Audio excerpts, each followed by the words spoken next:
One Saturday morning, Joe is walking down the street and he hears a shatter of glasses, and ouch, there's some blood.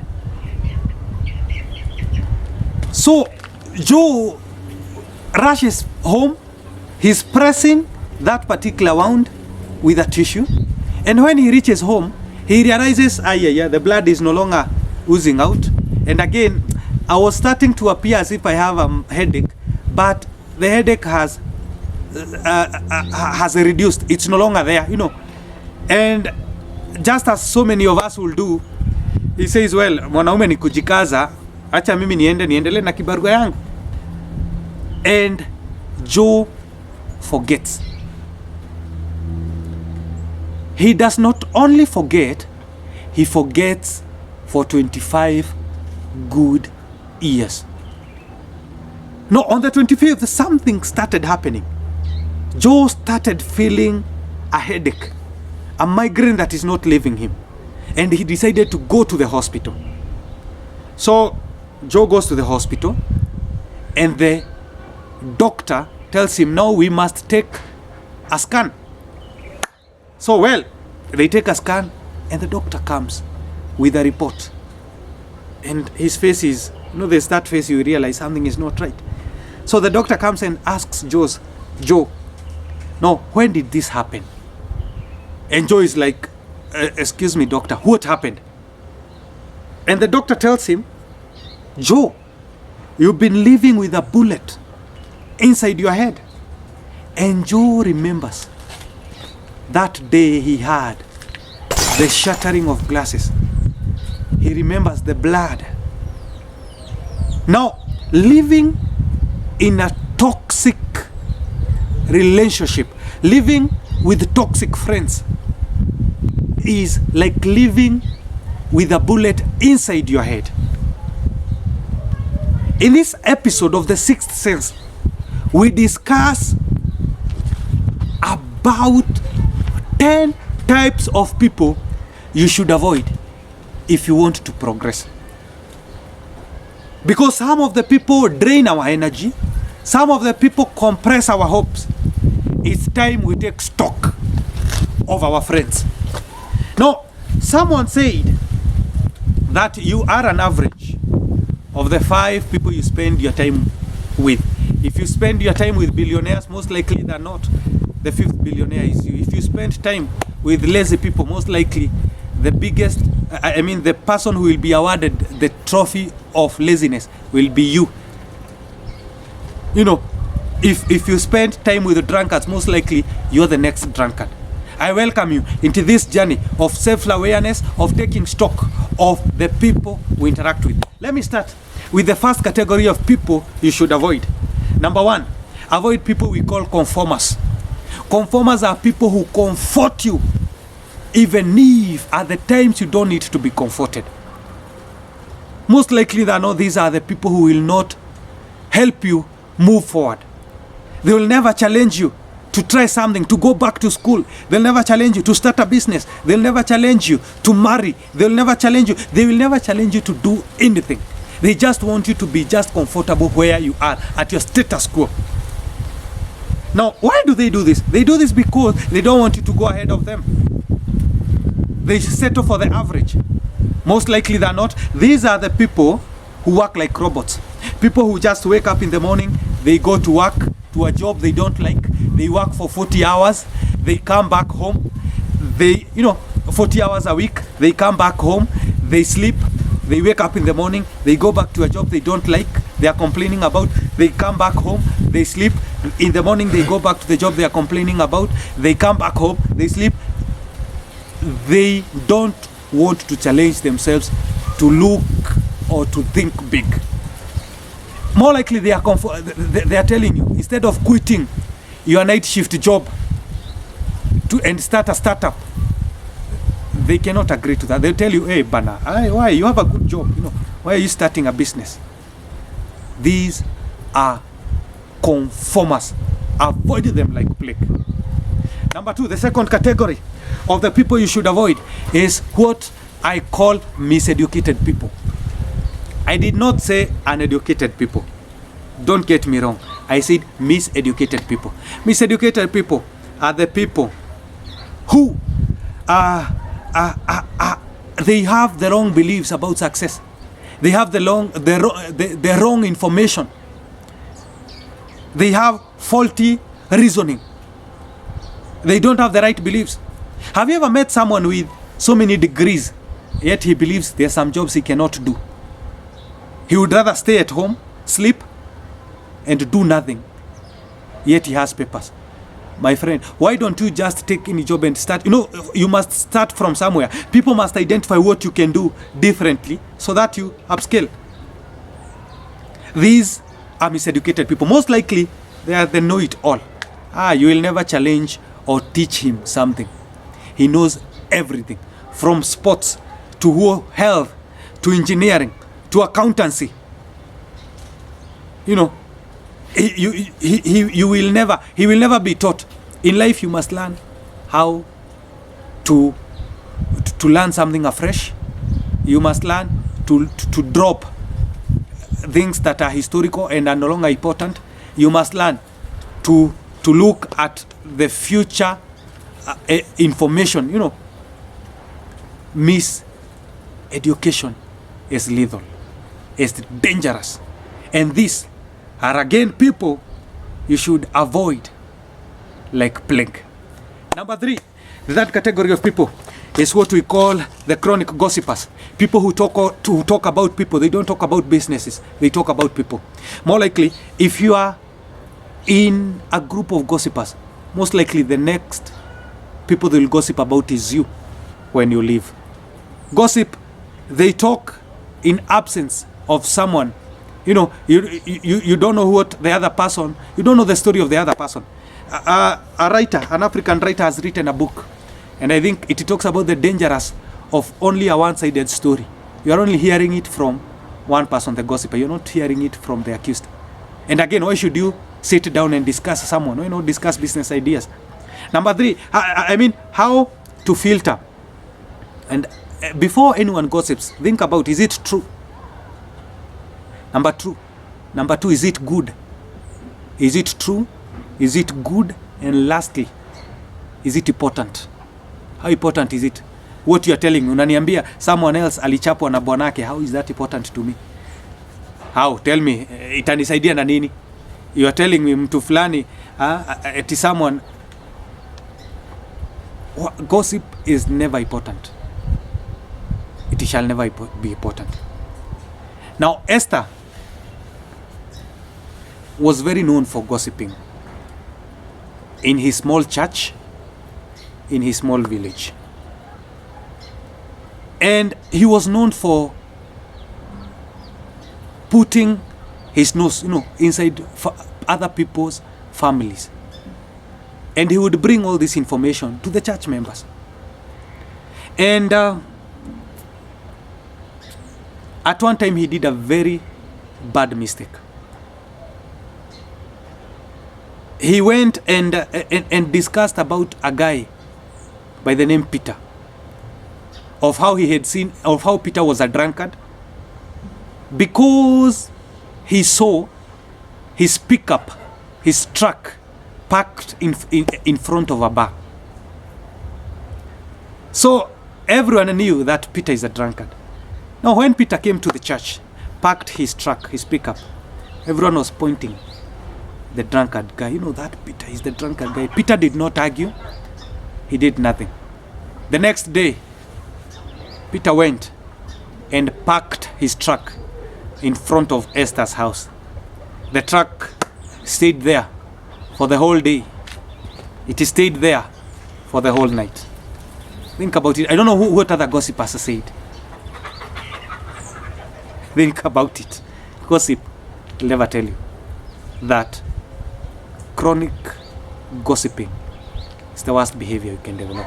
And chronic gossipers are one of the people that you should avoid in your life. Number 4. The fourth category of people is what we call the money grabbers. Money grabbers are people who will always give a run for your money. They are only interested in your money. They are not interested in your growing, in your development. As long as you have money, they are there. When you don't have money, they'll never be found. These are the people who will never pay bills if you go anywhere. These are the people who request for you to pay bill. Not, you don't volunteer to pay bills. They request, pay the bill. These are the people, when you don't have money, is when you realize these are not true friends. Money grabbers are the people you should avoid. They are the people who want you to take them somewhere. They want you to buy to buy them good gifts, but they don't remember your birthdays. They want you to take them somewhere, but they will never fuel the car. They will never even be touched. Umempeleka mbali, hey, take this 500 and fuel your car. At least you've helped me. They'll never do that. These are money grabbers. They are just there to take advantage of the situation, not to make the situation better. The fifth category is what I call the time wasters. The time wasters. Now, the time wasters are people who discuss about things that are irrelevant, and they spend so much time and they waste so much time not knowing they are wasting very valuable time.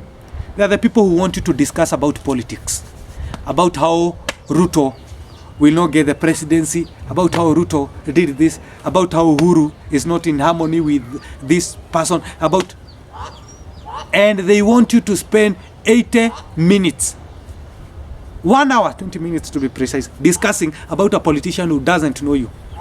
It is good to have sides, I'm not refusing, but don't let it be a source of wasting your time. They are the people who want you to discuss about football, Man U, Arsenal, Liverpool. Why should you stay 1 hour discussing about football? Don't you have anything else to do? Why don't you go and learn something for that 1 hour?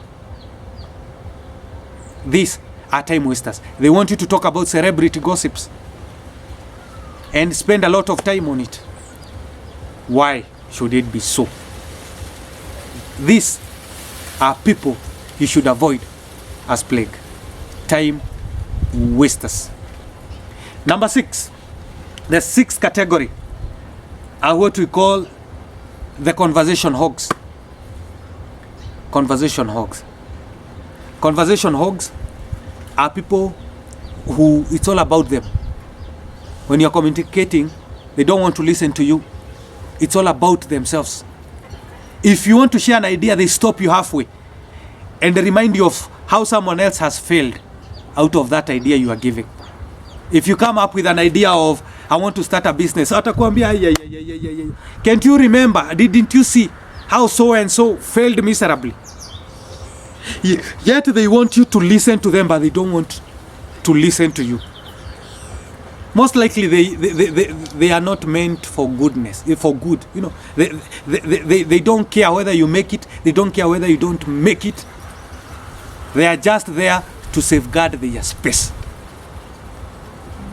Many men in our generation are conversation hogs. They don't want to listen to their wives. When your wife brings a certain idea, you are like, even before he completes, stop it. Did you see? Or you want? Why do you want to venture into this? Conversation hogs. They are another category of people you should avoid at the highest. That conversation hogs for you. Now, number 7 of the people that you should avoid is what I call teasers or jesters. And these are people who will break down in tears laughing at your idea. He's a very close friend of you, but when you open up, he breaks into tears of laughter. He sees the comic part of the story, not the feasible part of the idea. Familiarity breeds contempt. And more likely than not, these are people who will always view you as a joker, even if you get serious. They don't draw a line between when you want it to happen or when you want life to happen and when you are just easy. They would rather party from Monday to Friday with you making merry, but don't sit down with you and discuss about any idea. These are teasers, and they are people you should avoid as much as possible. The eighth category of people, we call them excuse givers. Excuse givers. Excuse givers are people who, when you need them most, they don't appreciate their presence, they don't appear. You need them most, they'll give you an excuse. I'm broke, I can't come. Sina fare nitumie, you know. Excuse givers. I'm hungry, I can't make it. At the critical points where you want to count on friendship, you cannot count on them. They'll always give invalid excuses. You know, you remember the people of the goat ate the homework? Excuse givers. You'll not be where you need them most. But when you don't need them, yeah, they are there. Ile wakati wahitaji, they are there most. But when you need them, they are never, or they are nowhere to be found. Number 9, the doubters. Stroke, they're very oversensitive people. The doubters are the people who will always doubt what you are capable of. They don't believe in you. They don't believe in your in your power. They don't believe in your ability. They don't believe in your talent. They don't believe in your skill. They are just there to add the number of friends. But they are not there to support you morally. They are not there to support you in terms of ideas. These are doubters. They doubt you in everything you do. They are the guy who will always ask you, do you have a second idea? Or, you know, do you have a backup plan? Do you have a fallback plan?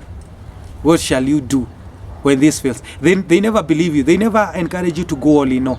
Actually, they would rather sit and watch you fail than be part of the fail. Not knowing that failing is a lesson.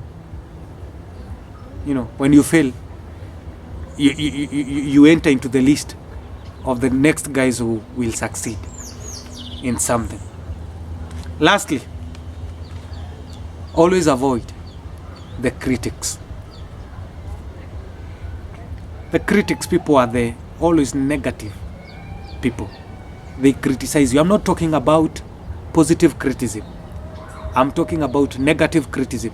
People who see the world as a black and white instead of the gray shades it is. Most likely they're not critics. They'll not be part of the solution. They'll be part of the problem. If you're identifying a problem in me, why again don't you give me a solution? If I'm not a good speaker, why don't you say, you are not a good speaker, but you can do this? If I'm not a good musician, why don't you tell me, you're not a good musician, but why don't you try and change a little bit? I mean, why must you only identify a part of the solution? Sometimes even to be extremely good, critics will always see it as a bad thing. When you are good, they don't like it. When you are bad again, avoid critics like plague. I want to end it this way. Now, these are people we cannot avoid. Most likely that, because we are interacting with them each and every day.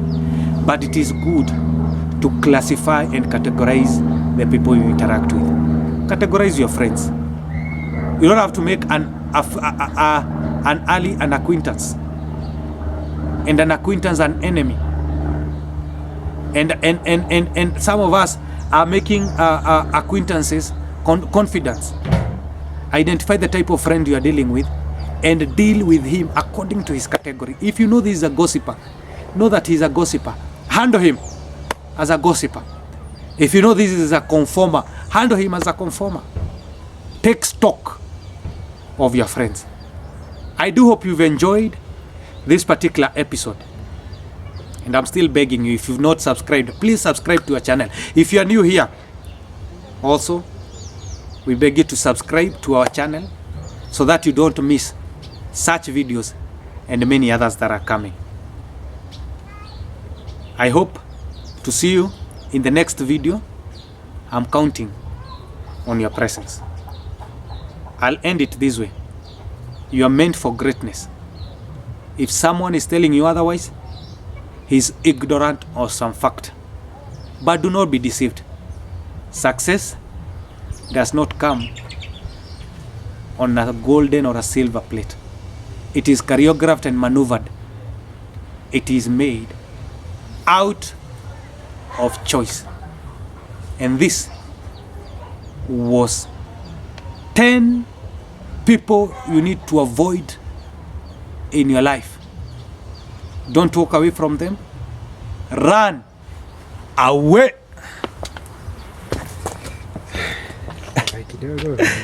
Hey, imeenda all right. At least sasa hii iko bana. Hii iko. Unaona ile kazi tunafanya